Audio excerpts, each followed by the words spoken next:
안녕하세요. 오늘도 사연살롱을 찾아주셔서 감사합니다. 50을 훌쩍 넘긴 사연 많은 여자입니다. 지금 와서 돌이켜보면 저는 참 지지리도 복 없는 사람이었어요. 40이 되어서도 기 한 번 펴고 살지 못하는 그런 인생이었죠. 인생 역전이라는 말을 들어보신 적 있나요? 저는 그런 말들을 들을 때면 허무맹랑한 남의 이야기라고 생각했어요. 그런데 그랬던 저에게 그런 기적 같은 일이 생겨나 지금은 예전과는 전혀 다른 인생을 살아가고 있으니 인생은 정말 예측할 수 없다는 그 말이 맞는가 봅니다.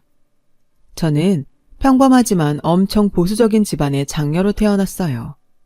그래서 저는 태어난 순간부터 사내가 아닌 계집이라고 환영받지 못했고 엄마 역시 아들이 아닌 딸을 낳아 죄인이 되었다며 저를 미워만 하셨는데 다음 해에 연년생으로 남동생이 태어난 후부터는 본격적인 차별을 받으며 자랐어요. 생각해보면 제일 가슴 아픈 건 그 어린 것이 그게 차별인지도 모르고 당연하게 받아들인 수많은 대우들이었는데요. 저는 항상 좋은 건 모두 동생에게 양보해야 했어요. 입는 것, 먹는 것, 잠자는 이불까지도요. 추운 겨울, 동생은 언제나 폭신하고 구름 같은 소미불에서 잠을 자는데 저는 그저 겹겹이 이불을 포개서 그 무게를 견디며 잠을 자야 했어요.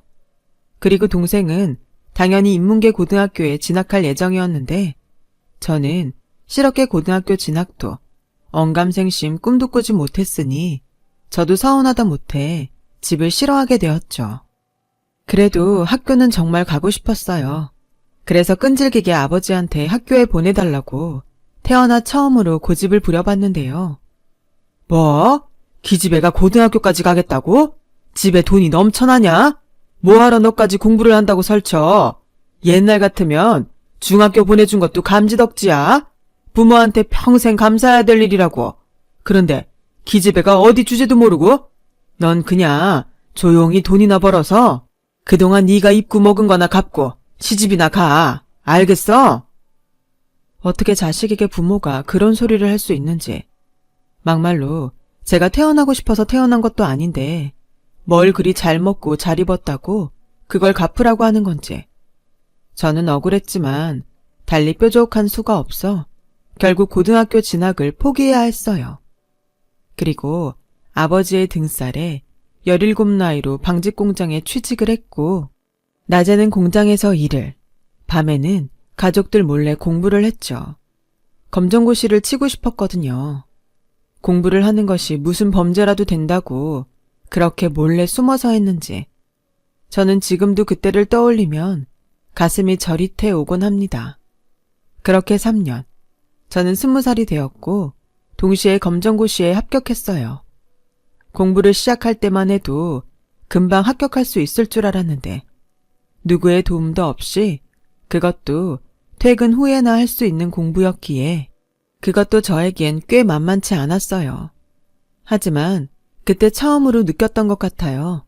세상에는 저 혼자의 힘으로도 할 수 있는 일들이 있다는 것을요. 그때부터 저는 조금씩 달라지기 시작했어요. 딸이라는 이유로 받아야 했던 부당한 대우를 거부하기로 마음먹었거든요. 그래서 저는 야반 도주하듯 몰래 나오긴 했지만 비로소 홀로 서기를 하게 되었어요. 이미 20살 성인인데 부모 밑에서 억울하게 사느니 고생은 하더라도 평등하게 살 수 있다고 생각하니 그것만으로도 기쁘더라고요. 그렇게 혼자 산 지 2년 만에 지금은 원수가 되어 헤어진 전 남편을 만나게 되었어요. 그때 당시 저는 백반집에서 일을 하고 있었는데 남편은 그 백반집 주인 아주머니의 하나밖에 없는 아들이었죠. 남편은 보수적이고 가부장적인 저희 아버지와는 달리 언제나 저를 칭찬해 주었고 또 무엇이든 잘한다며 추켜 세워줬어요. 태어나 칭찬이라는 걸 처음 들었던 저는 점점 남편에게 빠져들게 되더라고요. 당시 군대에서 막 제대를 하고 복학 준비를 하던 남편은 저에게 자신의 여자친구가 되어달라고 했어요. 물론 주인 아주머니 몰래요. 돌이켜보면 몰래 하는 연애가 솔직히 좀 재미가 있었어요. 애틋한 마음도 더 생겼던 것 같고요. 그래서 남편과 만난 지 1년도 되지 않았는데 저희는 겁도 없이 혼인신고를 먼저 하고 제가 살던 단칸방에서 함께 지내게 되었는데 뒤늦게 이 모든 사실을 안 주인 아주머니가, 그러니까 저희 시어머니가 그야말로 난리를 치셨어요. 오갈 데 없는 거 불쌍해서 일하게 해줬더니 감히 내 아들을 꼬셔? 야, 네 눈엔 내가 만만해 보이냐? 혼인신고 먼저 하면 내가 널 며느리로 순순히 받아줄 것 같아. 꿈깨. 어디서 고아 같은 게 굴러들어와서 은혜도 모르고 남의 귀한 아들을 탐내. 너 당장 내 아들 옆에서 떨어져. 그동안 네가 일한 건 네가 사고친 값으로 생각하고 받을 생각도 하지 말고. 알겠어? 집을 나오면 억울한 일은 없을 거라고 생각했는데 시어머니의 일방적인 말을 듣고 있으니 내가 왜 혼자 이 모든 일을 책임져야 하나 억울했어요. 그래서 저 오빠 꼬신 적 없어요. 꼬셨다면 오빠가 먼저고요. 저희 둘 서로 좋아해서 함께 있기로 한 거예요. 뭐야? 서로 좋아해? 웃기고 자빠졌네. 내 아들이 대학생이야. 학교만 가도 너보다 이쁘고 잘난 애들이 얼마나 많은데 내 아들이 뭐가 아쉬워서 너 같은 걸 좋아해. 너 아무래도 정신을 덜 차린 것 같은데 오늘 내가 어떤 사람인지 똑똑히 보여줄게. 그렇게 팔을 걷어붙인 시어머니는 정말로 자기가 어떤 사람인지 저에게 톡톡히 보여줬어요. 얼마 없는 살림살이였지만 그것들을 혼자, 그것도 맨손으로 몽땅 부셔버리는데 저런 사람이구나 확실히 알겠더라고요. 하지만 저는 물러날 수 없었어요. 남편을 사랑하는 이유도 있었지만 그보다 더 큰 이유가 제 뱃속에서 자라나고 있었거든요. 그래서 이 사실을 이야기하려는 그 순간 어디서 듣고 왔는지 남편이 허겁지겁 집으로 달려와 이미 이성의 끈을 놓은 자신의 어머니를 말렸어요. 엄마, 이러지 마. 내가 잘못했어. 엄마한테 진작 말을 해야 했는데 내 잘못이야. 그러니까 그만해. 뭐야? 너 말 잘했다. 네가 뭐가 아쉬워서 쟤 같은 거랑 이러고 살아? 어? 내가 고작 쟤 같은 며느리 보려고 그 고생을 하면서 널 키운 줄 알아? 또 그러신다. 내가 말했지. 엄마 인생 나한테 다 걸지 말라고. 경선이 착하고 좋은 사람이야. 엄마는 착한 며느리보다 지 잘난 맛에 잘난 척하는 며느리 눈치 보며 살고 싶어? 난 엄마 말대로 잘난 거 없어도 착한 저 사람이 좋아. 그리고 우리 이미 혼인신고도 끝났고 내년엔 아이도 태어나. 엄마 이미 늦었어. 뭐? 애가 태어난다고? 정말이야? 아니 진짜 저게 사람을 작정하고 엿을 먹이네. 야, 네가 기어이 내 아들 발목을 잡았냐? 너 그게 정말로 우리 아들 씨 맞아? 네, 믿기 싫으시겠지만 맞아요. 아무리 저를 무시하고 함부로 하셔도 이 아이 아버지는 저 사람이 맞아요. 그 후 기운이 넘치던 시어머니는 그 자리에서 뒷목을 잡고 주저앉으셨어요. 물론 그 뒤에도 계속 제 아이의 아버지가 당신 아들이 아닐 거라고 부정하셨지만 자기 아들이 맞다고 하는데 어쩔 도리가 있나요? 그렇게 저는 환영받지 못하는 결혼 생활을 시작했어요. 남편은 돈 좀 벌면 결혼식을 올려주겠다고 했지만 남편이 아직 직장도 없는 학생이고 저는 이미 부모와 연을 끊고 살고 있으니 굳이 결혼식을 올리고 싶다는 생각은 없었죠. 그래서 괜찮다고 지금도 충분히 행복하다고 말을 했는데 그 말은 진짜이기도 하는 동시에 거짓말이기도 했어요. 시어머니에게 간신히 결혼을 허락하는 대신에 저는 시어머니가 살고 있는 집에 들어와서 살라는 말을 들었고 그 뒤로는 임신한 몸인 걸 뻔히 아시면서도 그보다 더 심하게 가게일과 집안일을 시키셨어요. 뻑하면 잘난 내 아들 꼬셔간 주제에 이까짓 게 힘들어? 라는 말을 하시면서요.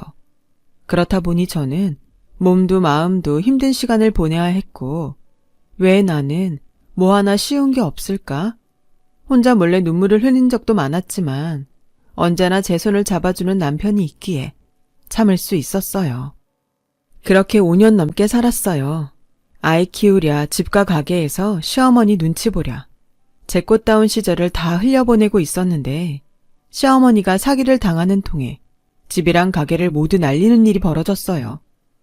아우, 나는 이제 어떡하라고. 이 망할 것들. 사기칠 사람이 없어서 없는 사람 등에 칼을 꽂아? 아유. 엄마, 그러게. 나한테 미리 상의라도 하지. 이게 뭐야. 당장 갈 곳도 없는데 어떡해? 여보, 그만해. 어머니도 일부러 그러신 거 아니잖아. 내가 많지는 않지만 모은 거 조금 있으니까 어디 가서 방 하나는 얻을 수 있을 거야. 이미 엎질러진 물, 어머니 힘들게 하지 마.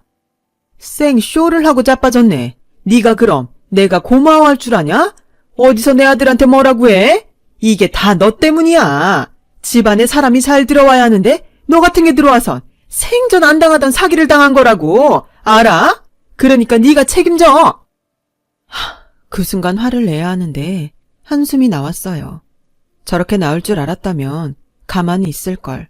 후회만 들더라고요. 하지만 애도 어린데 이제 와서 싫다고 할 수 없으니 제가 모은 돈으로 반지하에 방 2개짜리 빌라 월세를 얻어 들어갔고, 시어머니는 알아눕고 남편은 돈을 더 벌겠다고 낮에는 회사에, 밤에는 아르바이트를 했어요. 저도 집에서 부업을 했고요. 그렇게 10년 넘게 고생을 했어요. 그러는 사이 저와 남편은 먹고 사는 게 우선이라 돈에 집착하게 되었고, 영원할 것 같았던 남편의 사랑도 없어진 지 오래였죠. 하지만 남들도 다 그렇게 산다고 생각한 저는 딸아이만 잘 키울 수 있다면 모든 게 다 괜찮다고 생각했어요. 제가 워낙 딸이어서 받은 서름이 크다 보니 딸아이에게는 제가 겪은 일들을 하나도 겪게 하고 싶지 않았고, 그래서 딸아이가 하고 싶다고 하면 악착같이 굶는 한이 있어도 해주려고 노력했는데 시어머니는 그런 제 모습도 꼴보기 싫다고 하셨어요.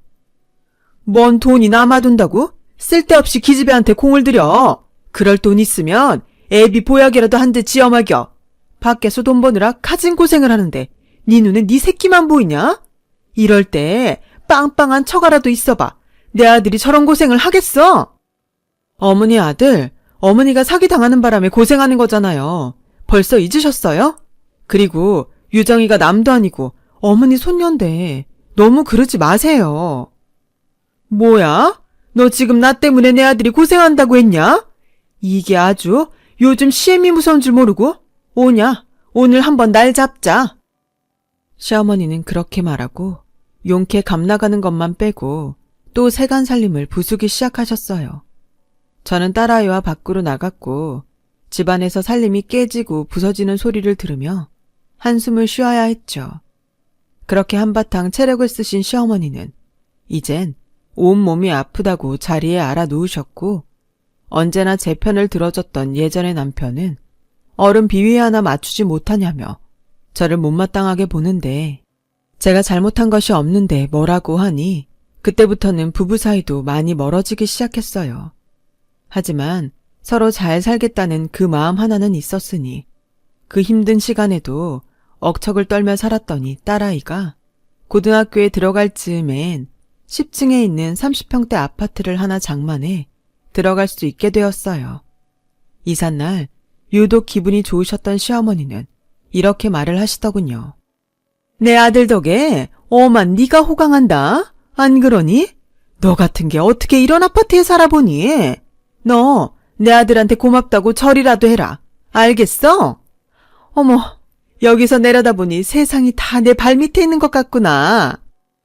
그 아파트 사려고 제가 없는 살림에 적금을 몇 개나 부었는데 그 모든 공을 순전히 당신 아들에게만 돌리는 시어머니가 야속하긴 했지만 저도 이젠 이력이 났는지 화도 나지 않더라고요. 그렇게 모든 것이 잘 될 거라고 믿었던 그때 저는 한 번도 생각하지 못했던 일들을 겪게 되었어요. 그런데 그것 때문에 억울한 이혼을 당하게 됐어요. 이젠 제법 먹고 사는 게 여유가 있다고 생각할 즈음 건설회사에서 영업일을 하던 남편은 자꾸만 접대를 핑계로 여자와 어울렸고 걸핏하면 외박을 하는데 아무리 일이라고 해도 이건 아닌 것 같아서 제가 뭐라고 따지면 이렇게 적반하장으로 화를 냈어요. 야, 내가 밖에서 노냐? 접대도 일이야? 아니, 접대하는데 여자 있는 데 가지 남자 있는 데 가냐? 이렇게 생각이 없어. 그리고 너, 그 옷들 도대체 어디서 주워서 입냐? 거울 좀 봐. 지금 그 꼴을 하고 꼴의 와이프라고 잔소리를 하는 거야? 나도 남자거든? 내가 이러니 집구석에 들어오고 싶지 않지. 그 순간 자존심이 얼마나 상하던지요. 내 좋은 시절 이렇게 보내게 한 사람이 누군데. 그날 저녁 세수를 하는데 물인지 눈물인지 계속 닦아도 없어지지 않았어요. 자기가 남자면 나도 여잔데. 그러다 또 한 번은 술을 진탕 먹고 들어와서는 중요한 계약 서류를 놓고 갔다며 아침에 전화가 왔고 당장 10분 안에 계약서가 든 봉투를 가지고 회사로 오라고 소리를 치는데 어찌나 급하게 말하는지 겉옷도 챙겨 입지 못하고 겨우 지갑만 들고 서류를 챙겨 평소에 타지도 않는 택시를 잡아 탔어요.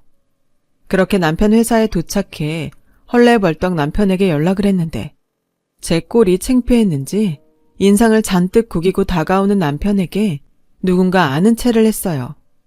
정 과장, 여기서 뭐해? 오늘 중요한 계약 있다고 하지 않았어? 이미 그쪽 사장님 도착하신 것 같던데? 계약서 들고 금방 갈 거야. 아, 집에다가 두고 왔구나. 이분은 사모님? 아니, 뭔 소리야. 우리 집에서 일하는 파출부셔. 서류 받았으니 가보세요. 저를 파출부라고 소개한 남편은 저한테 미안한 기색 하나 없이 자리를 떠났고 다리가 후들거려 그 자리에 멍하니 있던 제 귀에 남편의 목소리와 다른 사람들의 목소리가 날아와 꽂혔어요. 정 과장님, 사장님이 계속 찾으시는데 여기서 뭐 하세요? 그리고 저분은 누구? 정 과장네 부자야. 일하는 사람도 있어. 나 하마터면 사모님인 줄 알고 인사할 뻔했잖아. 부자긴 요즘 와이프가 바빠. 그리고 나도 눈이 있지. 어떻게 저런 여자랑 사냐? 진짜 옷 입는 꼴이며 머리꼴이며 와이프한테 당장 그만두게 하라고 대판했다니까. 아, 정 과장님네 파출부구나. 하긴 정 과장님하고 안 어울리긴 하네요. 아, 시간 없어요. 빨리 가셔야 할 것 같은데. 오늘 정말 계약 따는 거죠? 나만 믿어. 내가 그동안 그쪽 구워 삼느라 얼마나 고생을 했는데. 두고 봐. 이 계약 따고 나 부장으로 승진한다. 와, 정 과장 와이프는 좋겠네. 좋기는요. 이렇게 사람 비참하게 만들어 놓고 저는 그날 울면서 집으로 돌아왔어요. 그리고 뭐에 홀린 듯 난생 처음 백화점에 가서 옷을 사 입었는데 남편은 그런 저에게 미안한 기색 하나 없이 아니, 호박에 줄 긋는다고 수박되는 것도 아닌데 이놈의 옆에 내가 겁도 없이 백화점에서 옷을 사 입어? 당신 미쳤어? 당장 가서 환불해. 가뜩이나 회사에서 사람 쪽팔리게 해놓고 도대체 무슨 생각으로 사는 거야? 라며 화를 냈고 저는 끝내 옷을 환불하지 않았어요. 그리고 그 후 남편은 대놓고 저에게 못생겼다는 둥, 거지상이라는 둥, 막말을 입에 달기 시작했는데 시어머니는 이제야 자기 아들이 자기 말을 안 들어 후회하는 거라며 한술 더 뜨고 비아냥거리니 정말 온몸이 바들바들 떨리더군요. 다른 건 다 참아도 식구들이 저에게 하는 이 모든 행동들을 딸아이가 본다는 것이 심적으로 힘들었어요. 왜 딸은 엄마를 닮는다고 하잖아요. 이러다 딸이 저처럼 될까 무서웠어요. 그러던 어느 날이었어요. 난데없이 남편은 더 이상 저랑 살기 싫다며 방 얻을 돈이라도 받고 싶으면 순순히 이혼 서류에 도장을 찍으라고 했고 저는 그럴 수 없다며 버티니 남편은 자기한테 여자가 있다며 그 여자가 임신을 했다며 저보고 안방을 내놓으라고 하더군요. 외도를 해놓고 이렇게 뻔뻔할 수가. 저는 두 집 살림을 하든지 말든지 절대 물러나지 않겠다고 했어요. 이 아파트 마련하려고 제가 고생한 게 얼만데 순순히 다른 여자에게 내어줄 순 없었으니까요. 그런데 시어머니는 아들도 못 낳은 주제에 욕심만 많아서 자기 아들 앞을 막는다며 제 옷과 제 물건을 쓰레기통에 담아 밖으로 던졌고 이 모습을 학교 갔다가 그대로 본 딸이 울면서 이렇게 말하더군요. 엄마, 그러지 말고 그냥 이혼해. 엄마가 왜 이런 꼴을 당해?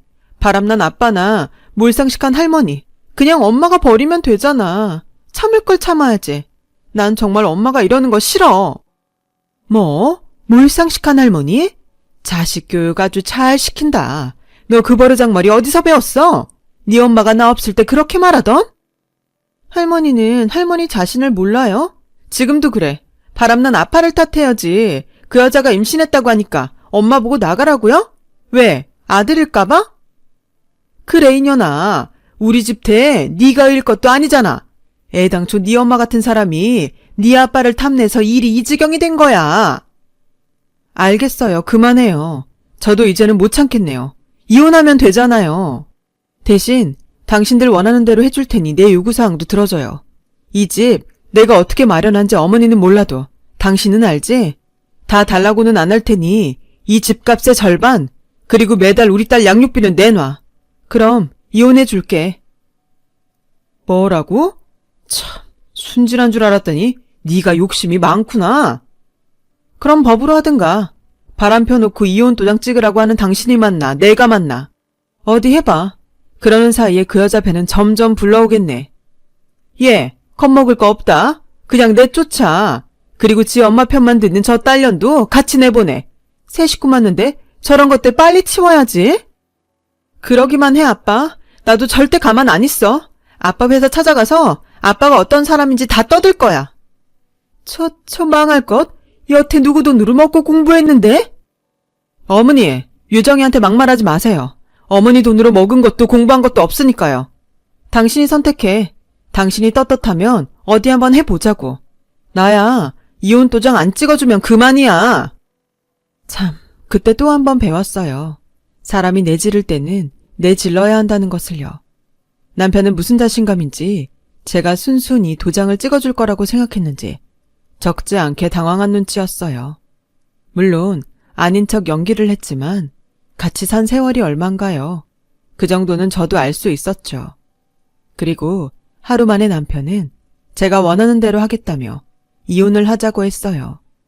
저는 돈을 주기 전에는 도장을 찍지 않겠다고 했고 어디서 돈을 빌렸는지 아님 그 여자가 줬는지 그날 저녁에 제 계좌에 돈을 입금해 주더군요.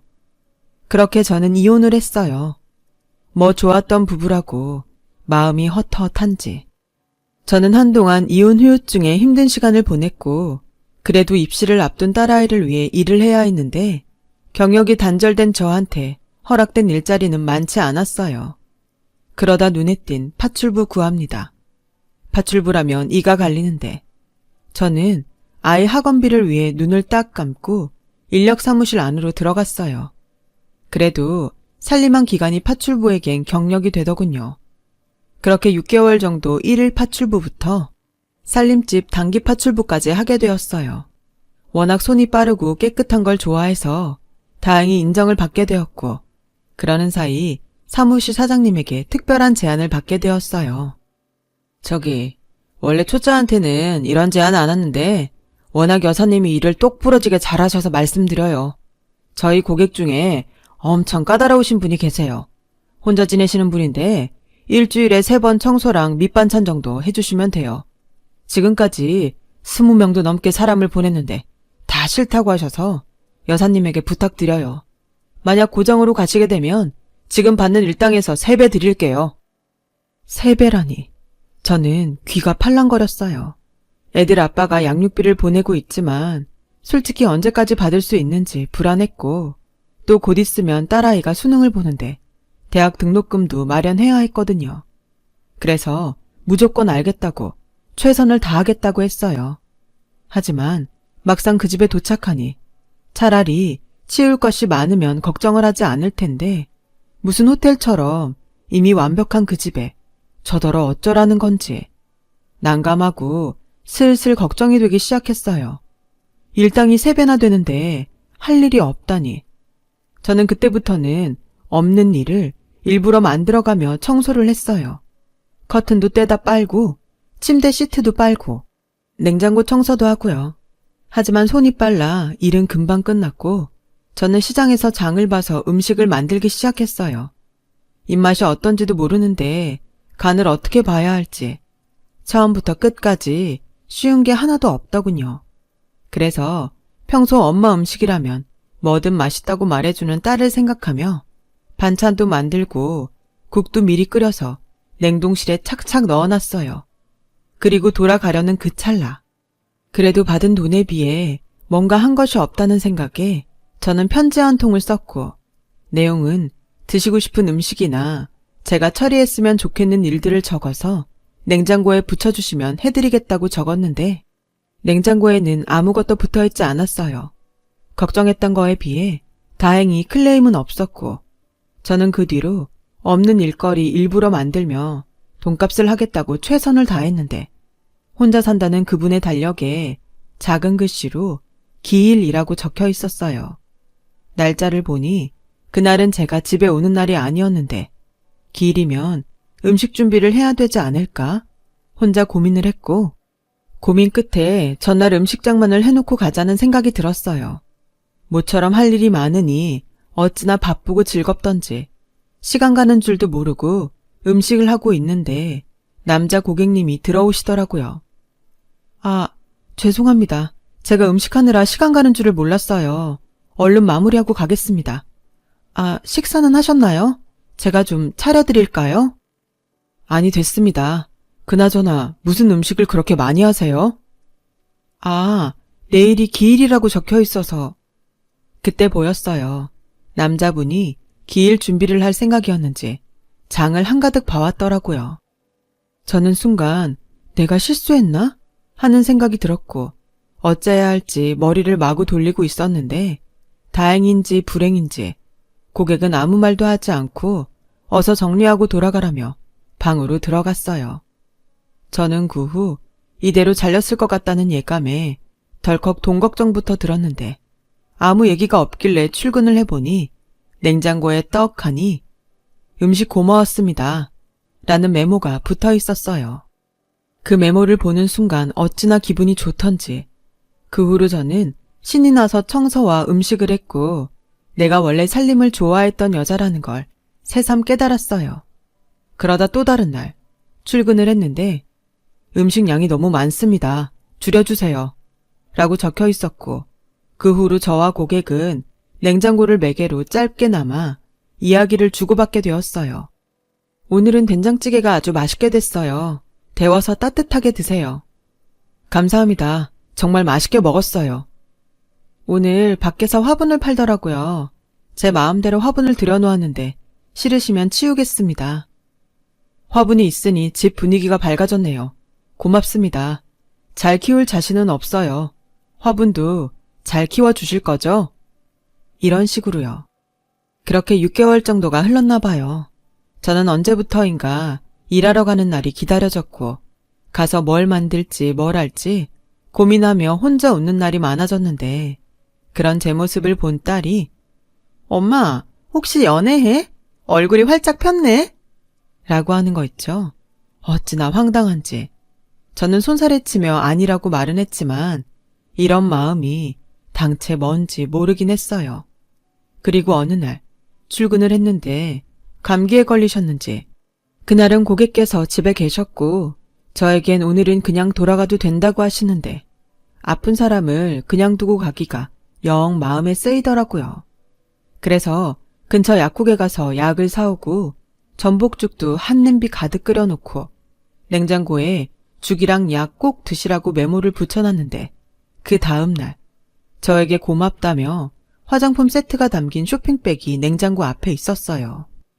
저는 이런 걸 함부로 받으면 안 될 것 같아 그날은 일부러 저녁상을 다 차려놓고 고객님을 기다렸는데 당연히 퇴근했을 거라고 생각한 제가 아직 가지 않고 있으니 많이 놀란 듯 고객은 당황한 모습으로 서 있더군요. 그래서 아니 이런 거 받으면 안 돼서요. 그렇다고 그냥 두고 가면 오해하실 수도 있을 것 같아서 직접 말씀드리려고 기다렸어요. 아, 그냥 감사해서 드리는 건데 마음만 받겠습니다. 몸은 좀 어떠세요? 식사 안 하셨을까봐 상은 차려놨는데 안 드시면 치워놓고 갈게요. 일부러 차리신 건데 치우지 마세요. 마침 배가 엄청 고프기도 하거든요. 아, 그러지 말고 같이 드시죠. 아니요. 제가 어떻게 고객님이랑 같이. 괜찮습니다. 저는 가서 딸이랑 먹으면 돼요. 따님이 있으시군요. 좋으시겠어요. 같이 밥 먹을 식구가 있으시니. 네? 저는 아무리 맛있는 걸 먹어도 혼자 먹으니까 맛있는 건지 모르고 먹거든요. 가족들이랑 같이 밥 먹어본 지도 한참 돼서. 아, 그렇다고 여사님이 해주신 음식이 맛이 없다는 소린 아닙니다. 아주 맛있어요. 음식 간이 이렇게 딱 맞는 분은 그동안 없으셨거든요. 저 괜찮으시면 같이 먹을게요. 가족은 아니지만 역시 식사는 혼자보다는 같이 먹는 게 맛있죠. 저는 그렇게 처음으로 고객과 함께 제가 만든 저녁을 먹었어요. 남편 말고 남자랑 밥을 먹어본 적이 없는데 그래서인지 밥이 입으로 들어가는지 코로 들어가는지 모르겠더라고요. 그런데 어색할 줄 알았던 식사 자리는 어느새 두런두런 이야기하는 자리가 되었고 저는 그곳에서 제가 차린 기일의 주인공이 고객님의 어머니라는 사실을 알게 되었어요. 저는 솔직히 전부인이라고 생각했거든요. 그래서 손수 음식을 다 장만하려 장을 봤구나 하며 누구랑 정말 다른 사람이다 라고 생각했었는데 알고 보니 고객은 결혼한 적 없는 싱글이었어요. 저보다 8살은 많았는데 젊었을 때 고생을 너무 많이 해서 여자들이 다 도망갔다고 농담처럼 말하더군요. 그 후로는 자기보다 자기 돈을 욕심내는 여자들만 꼬여서 일부러 결혼을 하지 않았대요. 그런데 같이 살던 어머니가 세상을 떠나고 그때 처음 결혼을 하지 않은 것을 후회했다고 하는데 너무 자기 얘기만 했다고 생각했는지 대뜸 남편분은 어떤 분이세요? 저랑 이렇게 밥 먹는 거 알면 화내시는 건 아니시겠죠? 라고 하는데 자리가 편해서인지 아니면 그동안 냉장고 대화로 친해졌다고 생각해서인지 저도 모르게 남편의 외도로 이혼당한 그 이야기를 하고야 말았어요. 제 얼굴에 침 뱉는 이야기인데 저는 뒤늦게 정신을 차리고 주책이었다며 자리에서 일어나 상을 치웠어요. 그리고 고객께서도 민망했는지 방으로 들어가셨는데 그 다음에 출근을 하니 냉장고에 이런 메모가 붙어 있더군요. 괜찮으시면 종종 지난번처럼 밥 친구 해주세요. 역시 밥은 같이 먹어야 맛있네요. 앞으로도 맛있는 거 해달라는 뜻에서 드리는 카드입니다. 편하게 쓰세요. 그 카드를 들고 참 5만 가지 생각이 들었어요. 설레지 않았다면 거짓말이고 파출부인 주제에 고객을 좋아하게 되었다면 그 역시 큰일이라 어떻게 해야 할지 고민이 되었죠. 그래서 밥 친구는 못 떼어드리겠다고 카드랑 함께 메모를 냉장고에 붙였어요. 전 나름대로 선을 지켜야겠다고 생각했거든요. 그랬더니 다음날 제 번호를 사무실에 물어 알게 되었다며 연락이 왔고 설마 이대로 잘리는 건가? 잔뜩 긴장을 하고 있는데 뜻밖의 저를 좋아하게 되었다는 고객님의 고백을 듣게 되었어요. 어떻게 생각할지 모르겠지만 제 마음이 그렇습니다. 그때 경선 씨 이야기 듣고 참 가슴이 아팠어요. 저라면 절대 그러지 않을 텐데. 고객님, 아니 사장님, 저는 결혼에 한 번 실패한 사람으로 절대라는 말은 믿지 않아요. 지금이야 서로 좋은 마음이 오고 가고 하는 거지만 사람 마음이 시간이 지나면 지금 같지 않더라고요. 분명 나중에 후회하실 거예요. 아니요. 제가 뭐 어린 남자도 아니고 후회 안 합니다. 경선 씨를 좋아하는 마음에서 시작된 건 맞지만 저는 경선 씨랑 가족이 되고 싶어요. 아니, 가족이 되어달라고 부탁드리는 겁니다. 매일 저녁에 경선 씨랑 또 경선 씨 따님이랑 이야기하며 밥도 먹고 차도 마시고 주말이면 나가서 외식도 하고 싶은 마음이 들었어요. 제 평생 처음으로요. 저도 마음에 그 사람을 담아서일까요? 머리로는 또다시 상처받기 싫다고 거절하자 싶은데 마음이 도통 말을 듣지 않더라고요. 그래서 기어이 딸과 함께 그 사람을 만나게 되었어요. 그런데 딸은 뭐가 그렇게 마음에 들었는지 한 번 사는 인생 자기 아빠 같은 사람 말고 저 좋다는 사람 만나서 사랑받고 살라고 하는데 눈물이 나더라고요. 그래서 이게 맞는 건지 모르겠지만 재혼을 하기로 했어요. 제가 아무리 괜찮다고 했는데도 결혼식은 꼭 올려야 한다던 그 사람. 그래서 난생 처음 웨딩드레스를 골라보고 호텔 식장도 가봤는데 그곳에서 그 사람이 잠깐 회사 일로 미팅을 하고 온다고 자리를 비운 사이 하필이면 다시는 만나고 싶지 않았던 딸아이 아빠를 보게 된 거 있죠. 뭐야? 당신이 어울리지도 않게 왜 호텔에 있어? 어쭈? 꼴에 화장도 했네? 남이야 화장을 했던 호텔에 오던 무슨 상관이야? 남이라고? 서운하다. 내가 애 아빠인데. 나한테 신경 끄고 당신 볼 일이나 봐. 볼 일이라 해봤자 영업한다고 누군가한테 굽신거리는 거겠지만. 야, 너 나랑 헤어지더니 기가 많이 살았다. 그래, 너랑 안 사니까 이렇게 좋을 수가 없더라. 이럴 줄 알았으면 그 더러운 꼴 안 보고 진작에 이혼하는 건데. 어디 돈 많은 영감이라도 물었냐? 유정이가 그러더라. 자기 엄마 결혼할 거니까 신경 끄고 살라고. 딸년이나 마누라나 어쩌면 그렇게 닮았는지. 누가 당신 마누라야? 당신 마누라는 따로 있잖아. 아, 애는 잘 태어났니? 잘 봐. 정말로 자기 닮았는지. 뭐라고? 설마 당신 알았어? 뭘 알아? 그 애가 당신 애 아닌 거? 뭐야, 어떻게 알았어? 아니, 어디까지 아는 거야? 몰라. 내가 이혼당하고 알긴 뭘 알아. 근데 하나 짐작 가는 건 있었지. 나라고 아들 낳고 싶지 않았을까? 근데 우리 애 더 이상 안 생겼잖아. 당신 어머니는 내가 문제라고 하도 그러셔서 검사 받으러 간 적 있어. 근데 나는 아무 문제 없더라. 그럼 뭘까? 그래도 당신이 검사 받은 건 아니니까 설마 했지. 그래서 또 자기 애 아니라고 이혼이라도 했어? 그때였어요. 미팅 자리를 마친 그 사람이 제가 있는 쪽으로 다가왔고 딸아이 아빠의 얼굴은 한순간 일그러졌어요. 아니, 어쩔 줄 몰라 했다는 표현이 맞겠네요. 사장님, 정 부장, 안 들어오고 여기서 뭐 했어요? 난 안 오는 줄 알고 얘기 끝냈는데. 근데 내 와이프랑 아는 사이인가? 둘이 같이 있네. 저기, 제가 나중에 따로 얘기할게요. 그래요. 당신 편한 대로 해요. 그리고 정 부장, 이번 계약은 미안하게 됐어요. 우리랑은 영 방향이 맞지 않네. 아니, 그러지 마시고 사장님, 저희가 다 맞추겠습니다. 단가든 뭐든 다 맞출 테니 제발 계약만 해주십시오. 네? 부탁드립니다. 저 이 계약 못 따면 입장이 아주 곤란합니다. 단가를 맞추면 다른 곳 계산이 이상해질 텐데. 정 부장 입장 곤란한 건 나랑 상관없는 얘기고 난 깨끗한 사람이 좋아요. 내 스타일 알면서 그래요. 그리고 하나 더 알려주자면 난 내 식구 건드리면 그땐 더 가만 안 있어요. 그러니까 말귀 잘 알아듣고 다신 이 사람 앞에 얼쩡거리지 말았으면 좋겠네요. 이건 경고입니다. 그 사람은 그렇게 경고하듯 말하고 제 손을 잡고 호텔을 나갔어요. 나중에 어떻게 알았냐고 물으니 유정이한테 딱 한 번 애 아빠 사진을 본 적이 있다고 하더군요. 이놈의 기집애 언제 그런 사진을 보여줬는지. 아무튼 그날 이후로 저는 지금의 남편과 결혼식을 올렸어요.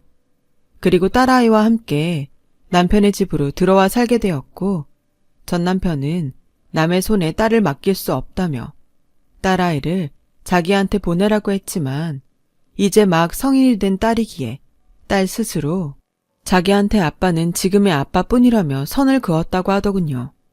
졸지의 홀어머니를 혼자 모시게 된 전 남편을 생각하면 지금도 얼마나 고소한지 몰라요. 그러게 있을 때 잘하지.